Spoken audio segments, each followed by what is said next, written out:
Hello and welcome to Newsbreak. I'm your host, Nick Steffens, from the confines of my own office, as you can see. Due to the winter storm, I'm not in the studio, so I apologize for any issues with lighting or sound, whatever may arise. But we're just going to pretend that everything is normal moving forward, okay? So getting into today's top stories, city and county officials said residents could expect a February 14th special election date to replace resigned Washington City Council member Steve Galt. Mayor Jaron Rosien said multiple possible candidates had approached him, the city clerk or a city council member, about serving the remainder of Galt's term, which ends in 2025. The still sitting council members had the option to fill the second ward seat by appointment or election, but chose the latter at a meeting Tuesday night. The move followed Rosien's recommendation. State code allows the city to schedule a vacancy filling election date any Tuesday of the year, as long as it's not within 4 weeks of another election, as long as it gives notice far enough in advance. Washington County Deputy Elections Administrator Sue Meeks said February 14th was the likely date, as county election officials look to maximize preparation time, both for themselves and for potential candidates. Any interested persons have until 5 p.m. on January 20th to submit a candidacy petition and affidavit to City Council.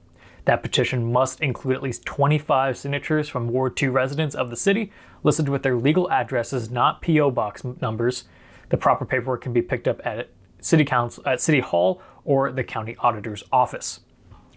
Southeast Iowa Realty proudly displays an intricate Lego village in their front office. Using 13,730 pieces in an estimated 70 man-hours, Julie and Niall Dameron created a magical Christmas village. According to Julie, the two slowly began the project in August. Most of the structures came from pre-designed Lego sets, but Niall put his own personal stamp on the town with his own design for railroad tunnels. The Lego square is completed with bakery, benches, lamppost, an ice rink, and even Santa Claus surrounded by historic-looking buildings. Niall has even competed in Lego building contest at BrickCon all the way back in Seattle in 2019. According to Julie, Niall's MOC, or My Own Creation, won a prize that year, and he placed among some of the top speed builders. Thomas Stepney, 46, of Washington, received a deferred judgment on December 19, 2022, and was placed on probation for 5 years following a guilty plea on October 26, 2022, to one count of presenting false information, a Class D felony, following an investigation by the Iowa Insurance Division's Fraud Bureau. Stephanie was also ordered to pay restitution on the amount of $3,181 and a civil penalty in the amount of $1,025. The charges against Stephanie stem from an investigation which began in June 2022. According to criminal complaints filed by the Iowa Insurance Division's Fraud Bureau, Stephanie provided false statements to an insurer in connection with a workers' compensation insurance claim. Stephanie received insurance benefits due to those false statements. Stephanie was arrested on August 10th of this year. Santa chose a unique form of transportation to visit Winfield and surrounding towns this week. Santa arrived in Winfield Wednesday, December 21st with Wamega Waste Systems. He accompanied waste management crews as they picked up trash throughout Winfield. Before heading out to town, Santa stopped by the school to wave at all the children as they excitedly began their holiday break. Heather Andres Adams and James Adams began sending Santa along James' route with Adams Sanitary Disposal a couple of years ago. "We had a Santa suit given to us, and James just ran with it," Heather said. Every year, Santa does James' work for a day and gives small gifts to the children he encounters. Heather's uncle owned Adams Sanitary Disposal when they first began, and he helped with gifts and wrappings, she said. In March, Omega Waste System took over Adams Sanitary Disposal services. When the company switched, the towns still wanted Santa to continue, Heather said. So the couple approached Omega to ensure James' new employer approved of the holiday guest. This year, James, Heather, and some donations provided the gifts as Santa continues to spread holiday cheer. We're going to take a brief break, and when we come back, we'll have the weather and sports. Since 1905, Kelowna Cooperative Technology Company has helped our community stay connected with the latest advancements in clear, dependable telecommunications services. KCTC provides rural Iowans with access to high-speed fiber internet, as well as phone, television, computer repair, and cybersecurity solutions. We're also proud supporters of local organizations and area schools within the community. KCTC, keeping Kelowna connected.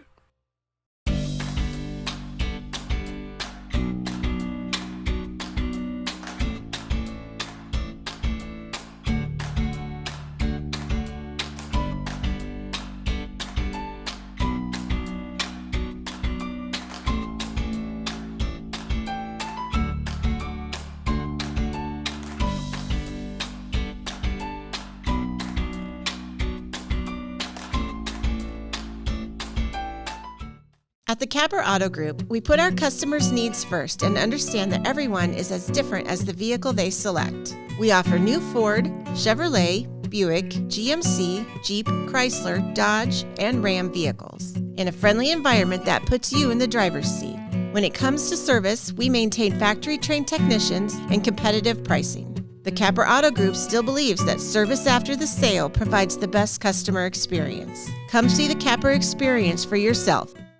Hospice isn't a place, it's a type of care that focuses on living. Servicing a 7-county area, the Hospice of Washington County staff of nurses, social work, hospice aides, spiritual and grief support, volunteers, music and massage therapists are able to provide free end-of-life care where the patient lives. We write wills, give consent for organ donation, but rarely is there a plan for what we would want the final phase of our lives. At Hospice of Washington County, we encourage our patients to be in charge of their healthcare decisions while maintaining quality of life. Hello and welcome back to Newsbreak. I'm your host, Nick Steffens.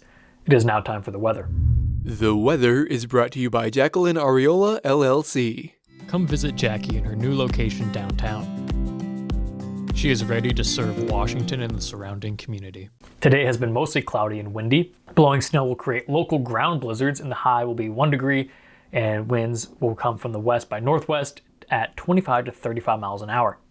Tomorrow, it will be mostly sunny with gusty winds, which will continue to kick up some snow. The high will be near 10 degrees, and the winds will be at 20 to 30 miles an hour. Things will start to get better on Sunday. We'll have mostly sunny skies with a high of 12. Winds will be from the west at 10 to 15 miles an hour. The decent weather will continue into Monday with some sun in the morning with increasing clouds during the afternoon with a high of 21. The winds will calm down to just 5 to 10 miles an hour. On Tuesday, it'll be partly cloudy with a high of 27. We're going to take another brief break, and when we come back, we will have sports. Federation Bank is a locally owned bank providing award-winning customer service. We believe that we are more than just a federation of banks, but a federation of communities, serving Brighton, Richland, Wellman, and Washington, Iowa. Federation Bank's highly skilled staff is here to make sure you are able to accomplish your personal and professional goals, whatever they may be. Federation Bank, your family bank.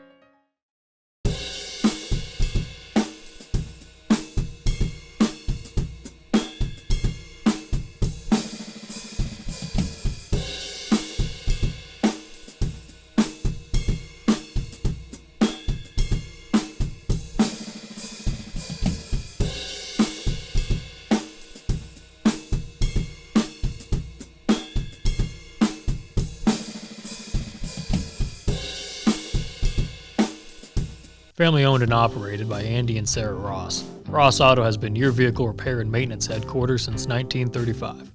We specialize in all makes of cars and light-duty trucks. With our variety of available services, let us help you keep rolling and your vehicle operating efficiently. Services include general auto repair, alignments, brakes, fuel injection, and more. Schedule your appointment today at 319-653-5656. That's 319-653-5656.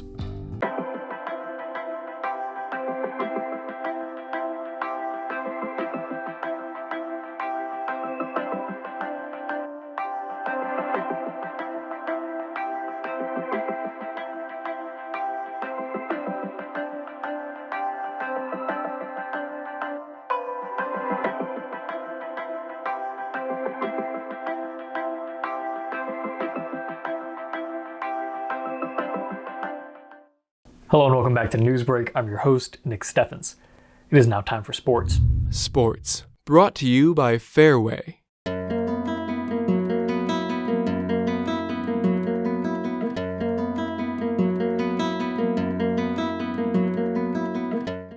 The Iowa High School Athletic Association's Board of Control met on Friday, December 16th and approved the addition of another soccer classification ahead of the spring 2023 season.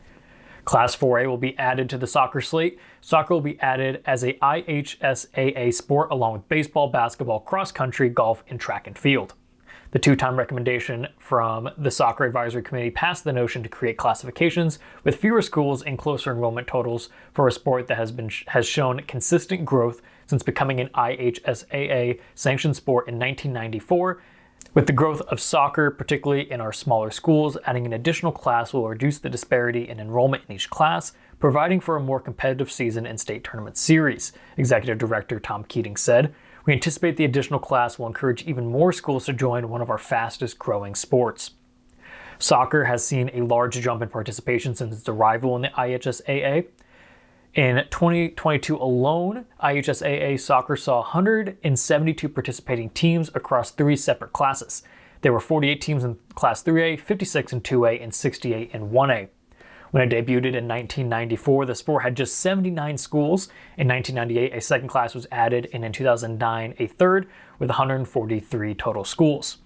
Soccer had over 6,000 boys participants for 6 consecutive springs before the COVID-19 pandemic forced the cancellation of the 2020 season. For 2023, IHSAA soccer will feature Class 4A with the 36 largest schools. Class 3A will be the next 40, Class 2A the next 48 after that, and in Class 1A will be the remaining schools. That's the news for Southeast Iowa. I've been your host, Nick Steffens. This has been your news break, and I'll see you next time.